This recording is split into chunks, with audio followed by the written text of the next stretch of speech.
Hi friends, welcome back to hello tech Malayalam. 17,000 രൂപ price റേഞ്ചിൽ ഇപ്പോൾ എടുക്കാൻ പറ്റുന്ന റിയൽമിയുടെ ഒരു ബെസ്റ്റ് ഓൾറൗണ്ടർ സ്മാർട്ട് ഫോൺ എന്ന് നമുക്ക് പറയാൻ സാധിക്കുന്ന രീതിയിലുള്ള റിയൽമി P3 എന്ന സ്മാർട്ട് ഫോണിനെ കുറിച്ചാണ് ഇന്ന് നിങ്ങളുമായിട്ട് ഷെയർ ചെയ്യുന്നത്. ആദ്യം പറഞ്ഞതുപോലെ തന്നെ ഈ ഒരു പ്രൈസ് റേഞ്ചിൽ കൊള്ളാവുന്ന തരത്തിലുള്ള കുറച്ച് കാര്യങ്ങൾ ഈ ഒരു സ്മാർട്ട് ഫോണിലുണ്ട്.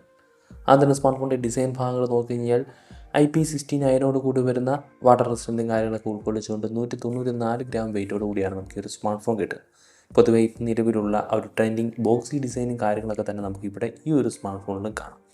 ഈ ഒരു സ്മാർട്ട് ഫോണിൻ്റെ തിക്നെസ്സും കാര്യങ്ങളൊക്കെ നോക്കിക്കഴിഞ്ഞാൽ ഏകദേശം 8 mm തിക്നെസ് വരുന്ന രീതിയിലാണ് ഈ ഒരു സ്മാർട്ട് ഫോൺ ഉണ്ടാക്കിയിരിക്കുന്നത്. എന്തായാലും ഓവറോൾ ഡിസൈൻ ഭാഗങ്ങൾ നോക്കുമ്പോൾ നല്ല രീതിയിൽ തന്നെ ഈ ഒരു പ്രൈസ് റേഞ്ചിൽ കാണാൻ പറ്റുന്ന രീതിയിൽ തന്നെ നമുക്ക് റിയൽമി P3 എന്ന സ്മാർട്ട് ഫോണിൽ കിട്ടുന്നുണ്ട്.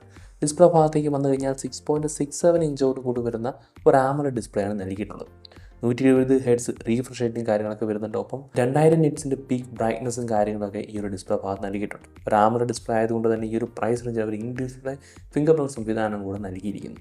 അപ്പോൾ ആ ഒരു കാര്യങ്ങളും പഞ്ച് ഡിസൈനും കാര്യങ്ങളൊക്കെ വരുമ്പോൾ ഈ ഒരു പ്രൈസ് റേഞ്ചിൽ കിട്ടാവുന്ന ഒരു ബെസ്റ്റ് ഡിസ്പ്ലേ തന്നെ നമുക്ക് റിയൽമി P3 എന്ന ഈ ഒരു സ്മാർട്ട് ഫോണിൽ കിട്ടുന്നുണ്ട്.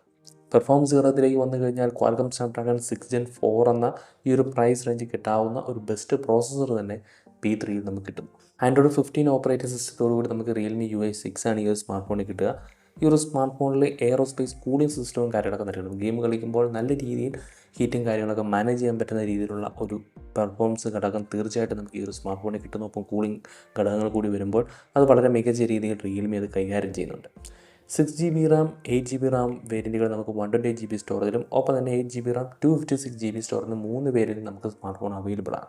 LPDDR4X RAM UFS 3.1 ബേസിൽ സ്റ്റോറേജ് സംവിധാനം കാര്യങ്ങളൊക്കെ നൽകുന്നുണ്ട്. 17,000 രൂപ പ്രൈസ് റേഞ്ച് UFS 3.1 ബേസിൽ സ്റ്റോറേജ് സംവിധാനം കിട്ടുക എന്ന് പറയുന്നത് ഒരു ബെസ്റ്റ് ഓപ്ഷൻ തന്നെയാണ്. ഈ ഒരു സ്മാർട്ട് ഫോണിൽ 5G സപ്പോർട്ടും കാര്യങ്ങളൊക്കെ വരുന്നു. അപ്പം NFC സംവിധാനം കൂടി സ്മാർട്ട് ഫോണിൽ നൽകിയിട്ടുണ്ട്. അപ്പോൾ ഈ ഒരു പ്രൈസ് റേഞ്ച് റിയൽമിന് അങ്ങനെ കാണാത്ത ഒരു കാര്യം കൂടിയാണ്. അപ്പോൾ അതും കൂടി നമുക്ക് ഈ ഒരു സ്മാർട്ട് ഫോണിൽ കിട്ടുന്നതെന്ന് നമുക്ക് പറയാം. ക്യാമറ ഭാഗത്തേക്ക് വന്നു കഴിഞ്ഞാൽ 50 മെഗാപിക്സലിൻ്റെ ഒരു റിയർ ക്യാമറയും ഒപ്പം 2 മെഗാപിക്സലിൻ്റെ ഡെപ്ത് സെൻസറുമാണ് കിട്ടുന്നത്. ഫ്രണ്ടിലേക്ക് വന്നു കഴിഞ്ഞാൽ 16 മെഗാപിക്സലിൻ്റെ ക്യാമറ കിട്ടും. റിയൽ സൈഡിൽ പൊതുവേ നമ്മൾ കാണാറുള്ള ഒരു അൾട്രാ വൈഡ് ആംഗിൾ ക്യാമറ ഈ ഒരു സ്മാർട്ട് ഫോണിൽ 17,000 രൂപ പ്രൈസ് റേഞ്ച് വരുമ്പോൾ അതില്ല. അതൊരു കുറവായിട്ട് നമുക്ക് പറയാം. ഈ ഒരു സ്മാർട്ട് ഫോണിലൊപ്പം 4K വീഡിയോസും കാര്യങ്ങളൊക്കെ ഷൂട്ട് ചെയ്യാം. EA സ്റ്റെബിലൈസേഷൻ മാത്രമാണ് നമുക്ക് ഈ ഒരു പ്രൈസ് റേഞ്ച് സ്മാർട്ട് ഫോണിൽ കിട്ടുക.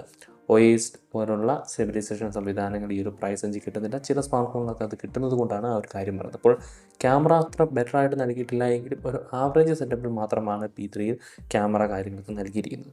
ബാറ്ററി ഭാഗത്തേക്ക് വന്നു കഴിഞ്ഞാൽ 6000 mAh ബാറ്ററി കപ്പാസിറ്റിയും 45 വാട്ടിൻ്റെ ഫാസ്റ്റ് ചാർജിങ് സംവിധാനം കൂടെ നൽകുന്നുണ്ട്. അപ്പോൾ തീർച്ചയായിട്ടും ബെറ്റർ ആയ ഓപ്ഷനാണ്. ഗെയിം കളിക്കുന്നവരെയൊക്കെ സംബന്ധിച്ച് തീർച്ചയായിട്ടും വേണ്ട ഒരു കാര്യം തന്നെയാണ് ബാറ്ററി ബാക്കപ്പ്. നല്ല രീതിയിൽ ഗെയിം കളിക്കുകയും നമ്മുടെ എല്ലാ സോഷ്യൽ മീഡിയ കാര്യങ്ങളൊക്കെ ഉപയോഗിക്കുമ്പോഴും നമുക്ക് ബാറ്ററി കാര്യങ്ങൾ കണ്ടിന്യൂസ് ഒരു 1 ഡേ ഫുള്ളായിട്ട് നല്ല രീതിയിൽ കിട്ടുന്ന രീതിയിലുള്ള ഒരു ബാറ്ററി കപ്പാസിറ്റി കാര്യങ്ങളും ഒപ്പം നമ്മുടെ സമയം അധികം കളയാത്ത രീതിയിലുള്ള ഒരു ഫാസ്റ്റ് ചാർജിങ് സംവിധാനം കൂടെ നൽകുന്നു. USB Type-C പോർട്ട്, നേരത്തെ പറഞ്ഞുള്ള NFC സംവിധാനം കാര്യങ്ങളൊക്കെ വരുന്നു. Bluetooth 5.2 സ്റ്റീരിയോ സ്പീക്കർ തുടങ്ങിയ എല്ലാ ഘടകങ്ങളും ഉൾക്കൊള്ളിച്ചുകൊണ്ടാണ് ഈ ഒരു സ്മാർട്ട് ഫോൺ വരിക. 3.5 ഓഡിയോ ജാക്ക് കാര്യങ്ങളൊന്നും നൽകിയിട്ടില്ല. Type-C ഹെഡ്ഫോൺ അല്ലെങ്കിൽ ബ്ലൂടൂത്ത് പോലുള്ള കാര്യങ്ങളൊക്കെ ഉപയോഗിക്കേണ്ടി വരും ഗെയിം കളിക്കുമ്പോൾ.